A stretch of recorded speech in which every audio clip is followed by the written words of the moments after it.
หลังจากงานเสวนาดิฉันได้มีโอกาสนั่งคุยกับคุณโทนี่แบร์อดีตผู้นำสหราชอาณาจักรนะคะถามหลายเรื่องค่ะทั้งเรื่องค่าตอบแทนปัญหาทางการเมืองในซีเรียซึ่งคุณแบร์ยืนยันว่าไม่ค่อยอยากจะคุยเรื่องนี้เท่าไหร่นะคะอยากจะคุยเรื่องการปรองดองมากกว่าค่ะ Mr. Blair, you were here the second time in less than 2 years. What brought you here? I came because I was invited to come to this conference, and the issue of reconciliation is one I've worked on in many different places in the world, not least in Northern Ireland, and of course now in the Middle East peace process. Your achievement is in Good Friday Agreement in Northern Ireland to talk with Sinn Féin group. What was the most obstacle then? The most difficult thing is you've got to get a constitutional framework that people regard as fair. So we had to make big changes in Northern Ireland around the judiciary, power sharing, rule of law questions, police. We had a whole series of institutional and constitutional questions we had to resolve. And, we had to try and come out with proposals on these things and for things like amnesties and releases of prisoners and so on that were seen as fair.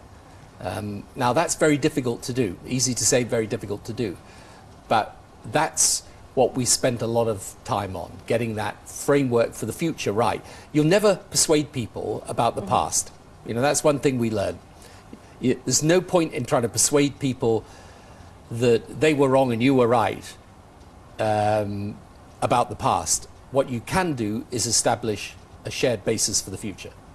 What should the Thai government do in terms of reforming council, because they have gathered all political figures, all leader or previous prime minister in Thailand to have open dialogue? Do you think it's on the right track to have open dialogue, having it been broadcast on television? I think it requires a mixture of things. Obviously you've got to have public dialogue and consultation, and that's very important. I also think there are private conversations that can be important too. My experience of peace processes and reconciliation is that these things are very difficult. People have been very strongly opposed to each other. There's a lot of bad feeling on both sides. You've got to work in personal as well as political ways to overcome that. You wrote in your article on the 1st of September in Sunday's Time that military intervention in Syria is bloody, but it's worse to step aside. Why do you really believe so? I think probably, as I said in there, I'll talk about Syria another time, really, because it's an issue to talk about at length, not just in a short clipped answer. But the views I set out there are views I've held obviously for a long time. But Syria is very important at this very world juncture, and you got voted yes in the British Parliament during that time when you went into war in Iraq. If you were Prime Minister David Cameron at this time, what would you do? Well, I think if I've got any advice to give him, I'll give it back home. I don't mean to be difficult about it, but Syria is a very complicated and a very sensitive question right now, and if I'm going to start talking a lot about it, I'd like to do it in a different forum. Briefly, do you like to say something? What is the similarities or differences for Syria and Iraq before? No, I don't think I really want to get into that today. By the way, in any of these places in the Middle East, these issues of reconciliation are going to be fundamentally important. After the fighting stops, people are going to have to find a way of coming together. And the problem is you can't have a political solution until violence stops. So that's very obvious. But if you forgive me, I prefer to talk about what I'm here to speak about in Thailand today. How has political division in Thailand affected national reconciliation from your perspective? Not only national politics, but also it affected the violence in the south of Thailand. Well, you've got two separate questions. One is very specifically around Thai politics and reconciliation, and then you've had an issue with the Muslim population too.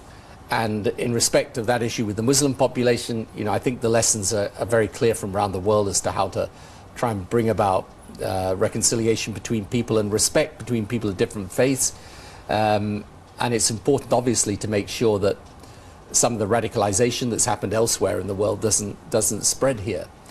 I think on the political part of reconciliation, the reason it's so important for Thailand is that until people feel your politics is in a stable place, in other words, the normal give and take in democracy is established, then obviously it's a matter of concern from the outside.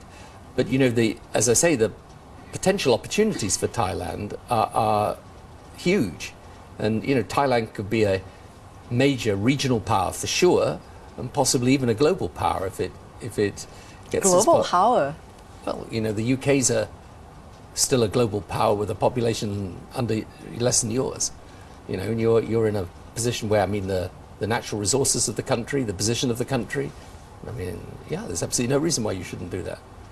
If we look at the world economy at the moment, the UK has just said it's out of recession. Do you think Thailand is on the right track, or Asia is on track to be engine of the world economy? Yes, I think that there are tremendous opportunities out here, and if you look at your growth rates in Thailand over the past couple of decades, the country's come an enormous way. It's one of the reasons why, when you look at where you are you have world leaders in hard disk manufacturing, in auto manufacturing, in tourism. Thailand's culture is rich. Its people are, of interest to the world, and you're in a region, partly through ASEAN and partly obviously with the economy of China, where a lot of the growth in the future is going to come. So that's why, in a way, to sort out political differences is so important, because the potential of the country is enormous, but you need to get the politics straightened out in order to exploit that potential properly. There's been report among local newspapers raising the issue that you are here because of you were paid by the government, but you said in the conference that you are here because of invitation. So what's really the case? There was never any question of a fee for this. So I've come, I speak often, by the way, without a fee. There are some times, obviously, when I will speak and be a paid speaker, as many presidents and former prime ministers do, but there was never any question of having a fee. So these local stories are wrong, but I get used to these types of newspaper story. And you are the one who make a decision to get fee or not? Well, it was never raised with me. There was never any question of doing this. It was always that I was always coming because it was an important issue, and I do lots of speeches around the world, by the way, on this topic without any fee at all. Okay. Thank you, Thank you. Mr. Blair.